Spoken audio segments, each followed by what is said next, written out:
देखिए ये basic 2 rule हम बताने जा रहे हैं। जब इज़ एम आर वर्ब की आईएनजी फॉर्म लगी हो तब क्या करेंगे, वॉज वर हो वर्ब की आईएनजी फॉर्म हो तब क्या करेंगे। ये दोनों सबसे आसान है एक हिसाब से देखा जाए। तो इज़ एम आर है तो इज़ एम आर ही लगेगा, सेम सेम, कुछ चेंज नहीं। बस एक चीज़ बढ़ेगी, बीइंग क्या लग जाएगा। देखिए क्योंकि वर्ब में आईएनजी फॉर्म लगी तो उसको देख के बी में आईएनजी फॉर्म लगी, ऐसे याद रखिए। और हमेशा वर्ब की थर्ड फॉर्म बाय लगना ही लगना है, ठीक है। वर्ब की थर्ड फॉर्म बाय लगना ही लगना है। इसी तरह वॉज वर है, वर्ब की आईएनजी फॉर्म है यानी प्रेजेंट पास्ट कॉन्टिन्यूअस है, तब क्या होगा, वॉज वर ही लगेगा, यानी जो है उनमें से एक ही लगेगा सब्जेक्ट के अकॉर्डिंग। और बीइंग लगना ही लगना है, जब आईएनजी लगा है तो बीइंग लगना ही लगना है, बस वर्ब की थर्ड फॉर्म बाय लगना ही लगना है, ठीक है। अब देखिए सबसे पहले जब आप एक्टिव से पैसिव में करिए तो सबसे पहला जो काम है वो ये ढूंढनी सब्जेक्ट क्या है। सब्जेक्ट हमेशा हेल्पिंग वर्ब अगर दिख रहा है, इज़ एम आर दिख रहा है, वॉज वर दिख रहा है, उससे पहले जो है सब्जेक्ट होता है। अगर इज़ एम आर नहीं दिख रहा है, वर्ब दिख रहा है, ठीक है, तो उससे पहले तक सब्जेक्ट होता है, जो काम को करता है वो सब्जेक्ट। यहाँ से पूरा यहाँ तक कि प्रेडिकेट, प्रेडिकेट के पार्ट में होता है वर्ब और ऑब्जेक्ट। तो देखिए इज़ सिंगिंग ये पूरा आपका वर्ब है, क्या है, वर्ब है। और आ मार्वेलस सॉन्ग ये पूरा आपका ऑब्जेक्ट है। अब एक्टिव से जब पैसिव में करते हैं पहले ऑब्जेक्ट लिखते हैं। एक मार्वेलस शानदार सॉन्ग गाना, अब्दुल गा रहा है एक शानदार सॉन्ग, ठीक है, बहुत ज़बरदस्त है ना। अब आप लिखेंगे एक मार्वेलस सॉन्ग अब्दुल के द्वारा गाया गया है ना। तो आ मार्वेलस सॉन्ग सबसे पहले सब्जेक्ट, ऑब्जेक्ट जो है वो सबसे पहले लिखेंगे, आ मार्वेलस सॉन्ग। अब देखिए ऑब्जेक्ट यहाँ पे आ गया पूरा, ठीक है, ऑब्जेक्ट इधर आ गया और सब्जेक्ट सबसे लास्ट में जाएगा, सब्जेक्ट सबसे लास्ट में जाएगा और उससे पहले बाय भी लगेगा, ये भी याद रखिए। चलिए ये 2 काम हो गए, ये काम हो गया, ये इधर आ गया, ये इधर चला गया। मेरा फोकस कहाँ पे, इज़ सिंगिंग पे। तो अब्दुल सिंगलर था, उसके अकॉर्डिंग इज़ लगा। अब ये ऑब्जेक्ट जब यहाँ पे आ गया, अ मार्वेलस सॉन्ग, ये भी सिंगलर है क्योंकि आ लिखा है, आ माने एक, ये सिंगलर है, तो इसके लिए हिसाब से जब इज़ एम आर होता है तो इज़ एम आर ही लगता है। अब इज़ एम आर में से क्या लगेगा, वो सब्जेक्ट हमने देखा, जो ऑब्जेक्ट था वो सब्जेक्ट बन गया और सब्जेक्ट सिंगलर है तो इसलिए इसके साथ इज़ लगेगा। अगर यहाँ पे आई होता तो एम लग जाता, वी यू दे होता तो आर लगता, ठीक है, ही शी इट होता तो इज़ लगता, और ये सिंगलर है तो इज़ लगा। तो मार्वेलस सॉन्ग इज़। और सिंगिंग की थर्ड फॉर्म, सिंग की थर्ड फॉर्म संग होती है, सिंगड लोग लिखते हैं, संग थर्ड फॉर्म होती है, सैंग सेकंड फॉर्म, संग third form. A marvellous song is संग बाय अब्दुल। यहाँ तक क्लियर हो गई बात। ये इधर आ गया और इसको देख के हमने ये कर दिया। पूछिए। सिमिलर सिचुएशन इसमें भी है, जब पास्ट कंटिन्यूस होगा वो प्रेजेंट कंटिन्यूस है, पास्ट कंटिन्यूस वॉज वर और वर्ब की आईएनजी फॉर्म होगी तो वॉज वर ही लगेगा।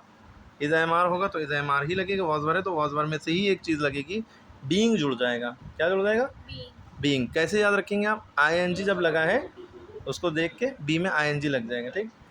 सबसे पहले ऑब्जेक्ट हमने लिख लिया, अब जब ये सब्जेक्ट हो गया इसके अकॉर्डिंग वॉज या वर सोचेंगे। अब ये सिंगलर है तो इसके साथ क्या लगेगा, वॉज, क्या लगेगा, was. A marvellous song was, ठीक है, वॉज सिंगिंग है, वॉज के बाद सिंगिंग की थर्ड फॉर्म लगेगी संग, वॉज संग, अब फिर बाय लगेगा, फिर अब्दुल। ये रूल आपको याद रखना है, ठीक है, ओके। और देखिए अभी हमने आपको बताया प्रेजेंट कॉन्टिन्यूस, पास्ट कॉन्टिन्यूस, अब हम फ्यूचर कॉन्टिन्यूस का भी बता रहे हैं। बहुत सारे टीचर आपको कहेंगे बुक में भी नहीं लिखा होता है, कि उसमें बस ये लिखा होता है फ्यूचर कॉन्टिन्यूस का नहीं बनता है, लेकिन ज़बरदस्ती हम बता रहे हैं, बना भी सकते हैं। कोई भी टीचर आपको नहीं बताएगा लेकिन बना दे रहे हैं हम। कैसे बनेगा, Abdul will be singing a marvellous song, will B लगेगा, शैल भी लगा है तो समझ जाइएगा ये फ्यूचर कॉन्टिन्यूस। तो इसका जब बनेगा तो अ मार्वेलस सॉन्ग विल बी लिखा है तो विल बी लिखेंगे, उसके बाद ज़बरदस्ती बीइंग लगा देंगे, विल बी बीइंग संग बाय अब्दुल, ओके। चलिए अब एक चीज़ और बता दे रहे हैं, अगर ये सिंपल फ्यूचर होता है Abdul will sing a marvellous song, तो आप क्या करती, अ मार्वेलस सॉन्ग, क्योंकि ऑब्जेक्ट है उसको सब्जेक्ट बनाएंगे, वो आ गया।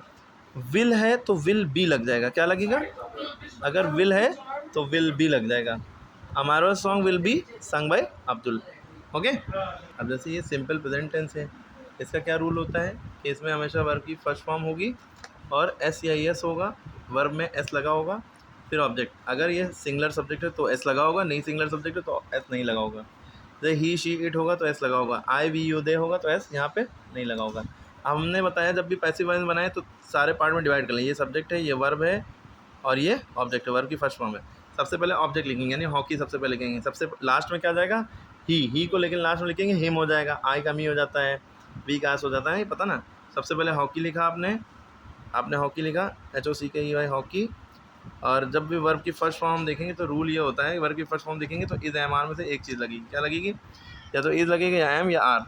ठीक है, तो क्या लगेगा? हॉकी सिंगलर है तो इज़, हॉकी इज़। फिर वर्ब की थर्ड फॉर्म लगेगी, प्ले की थर्ड फॉर्म प्लेड, और फिर बाय हिम। ठीक है, अगर ही प्लेड हॉकी ये वर्ब की सेकंड फॉर्म है जिसमें ईडी लगा हो तो सेकंड फॉर्म है। थर्ड फॉर्म भी यही होती है। कैसे पहचानेंगे कि वर्ब की सेकंड फॉर्म थर्ड फॉर्म है?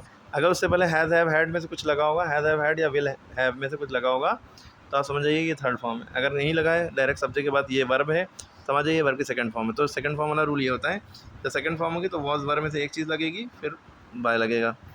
तो हॉकी वॉज, ठीक है, फर्स्ट फॉर्म थी तो इज़ लगा था, सेकंड फॉर्म हो तो वॉज लगेगा, प्लेड बाय हिम। अब याद रखिएगा कॉन्टीन्यूअस में क्या लगता है? आई जी लगा होता है तो उसमें बीइंग लगता है, लेकिन इज़ एम आर उसमें भी रहता है, इज़ एम आर का बीइंग लग जाता है क्योंकि कॉन्टीन्यूअस है, उसमें आई जी लगा है पहले से, इज़ प्लेइंग, है ना, लेकिन इसमें बीइंग नहीं लगता। ठीक है, अब यहाँ पे प्रेजेंट परफेक्ट में हैज़ हैव वर्ब की थर्ड फॉर्म लगती है तो ही हैज़ प्लेड हॉकी, इसका हो जाएगा हैज़ या हैव बीन लगता है इसमें, तो hockey has been played by him.